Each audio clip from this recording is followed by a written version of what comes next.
De todos os vilões de Dragon Ball, o que mais se aproximou de vencer foi o Goku Black. Mas a pergunta que fica é, e se ele tivesse vencido? Vamos ver isso agora.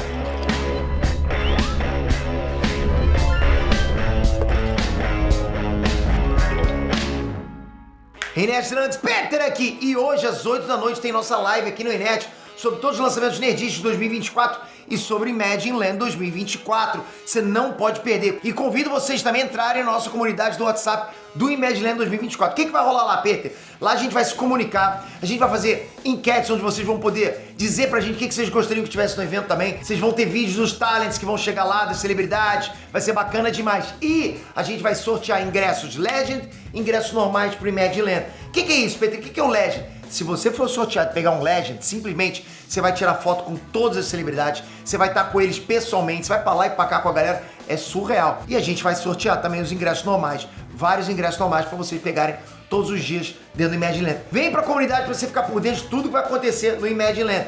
E vem pra live hoje, descer o link aqui embaixo pra você já marcar, já pra você ativar o lembrete. Valeu, galera!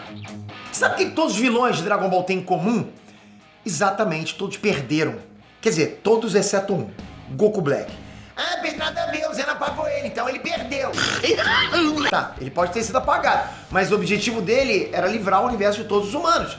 E tecnicamente ele conseguiu, né? Então sim, morrendo ou vivendo, ele atingiu o objetivo dele. Tô errado ou estou certo, né? Mas pode imaginar, galera, um cenário hipotético em que o Goku não conseguisse chamar o Zeno.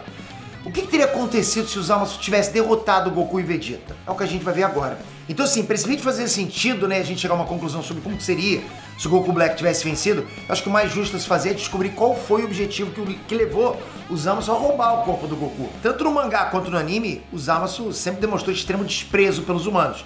E quando me refiro a humanos, eu não tô falando só de terráqueos, né, mas sim qualquer espécie civilizada que vive no mundo físico, ou seja, sob o ponto de vista dele, os Saiyajins, o Freeza, o Piccolo, até os androides são humanos. O Zamasu explica pro Kaioshin do Universo 10 que esse desprezo dele tem um motivo. Não importa quanto tempo passe, os humanos sempre incorrem aos mesmos erros, sempre cometem os mesmos erros. E aí dessa forma o universo não prospera. Ele vê basicamente a humanidade só como criaturas que destroem tudo onde passa. Vírus, né? Parece o Dr. Smith lá do Matrix. E ele também vê os planetas e a natureza como vítimas da humanidade. Ou seja, os humanos são vírus para todo o universo. No mangá, o Kaioshin do Universo 10 chega até a dizer que até mesmo as minhocas e os vermes têm um propósito para a existência deles, né? E que não cabe aos Kaioshins intervirem nisso. Mas o Zamasu retruca ele dizendo que nem mesmo as minhocas e os vermes são tão ruins para o universo quanto a humanidade. Olha isso. Aí depois disso, vocês sabem o que acontece. O resto é história, né?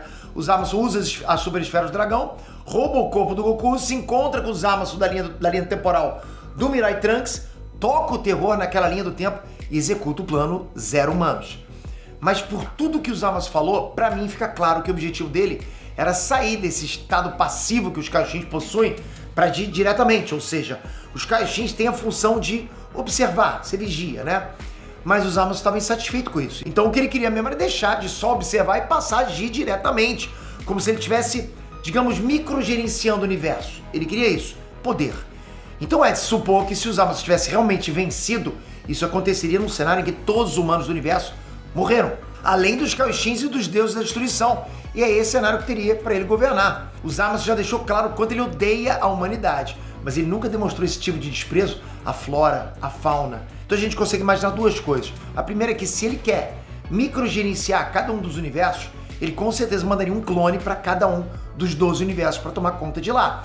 E a segunda é que possivelmente o Zamasu faria experimentos com animais selvagens com o objetivo de criar uma civilização moldada à imagem e semelhança dele, para que essas civilizações não caíssem nos mesmos erros que fizeram ele odiar a humanidade. Ele não ia querer que o universo que ele está microgerenciando funcionasse como estava funcionando antes. E esse plano funcionaria? Não sei, sinceramente. Eu só vejo isso funcionando se o Zamasu tivesse totalmente o livre-arbítrio dessas novas espécies, sabe? Como se ele tocasse o universo com mão de ferro. E do jeito que ele era, provavelmente era isso que ele faria mesmo. É claro que aqui eu tô descartando completamente a possibilidade do Zeno apagar tudo. Primeiro porque não teria graça, né? Segundo porque aparentemente o Zeno nem liga para o que tá acontecendo nos universos. Então o Zamasu teria sim muito tempo para poder trabalhar nos universos dele. Tempo ele teria. Caso o Zamasu realmente fosse capaz de criar uma espécie sem livre-arbítrio, eu realmente tendo a acreditar que ele iria replicar esse experimento por todo o universo.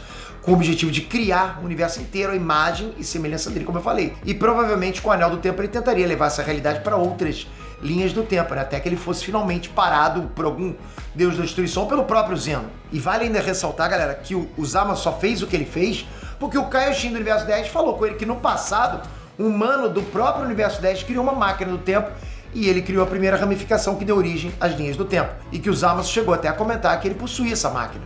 E por isso que ele pretendia usar ela para invadir outros mundos paralelos. Particularmente, eu acho que isso aí seria uma besteira imensa de se fazer. Porque se ele alterasse qualquer um desses mundos paralelos, ele criaria novas linhas do tempo. Ou seja, seria uma guerra que não iria acabar nunca. Então, pro bem dele, eu acho que o melhor seria realmente ele ficar quietinho no universo dele e tentar reconstruir tudo do jeito que ele quisesse. Você concorda com essa possibilidade, com esse e se? O que você acha? E não esquece, bora pro grupo do WhatsApp do Imagine Land, eu tenho certeza que vai fazer uma diferença gigante pra você na hora que você pensar em ir pro Imagine Land, tá com a gente lá. Vai ser gigante e você vai ter muita novidade e muita promoção na frente de todo mundo. Fora você concorrer a vários ingressos, né? Deixei aqui embaixo e agora, ó, tá aqui o vídeo da live. É só você tocar aqui agora e já marcar a notificação. É às 8 horas, não sei se já tá assistindo às 8 horas. Se agora já é 8 horas, vem pra live. Já vem agora pra live, eu tô te esperando aqui. Obrigado de coração, galera. Até a próxima. Valeu! Fui!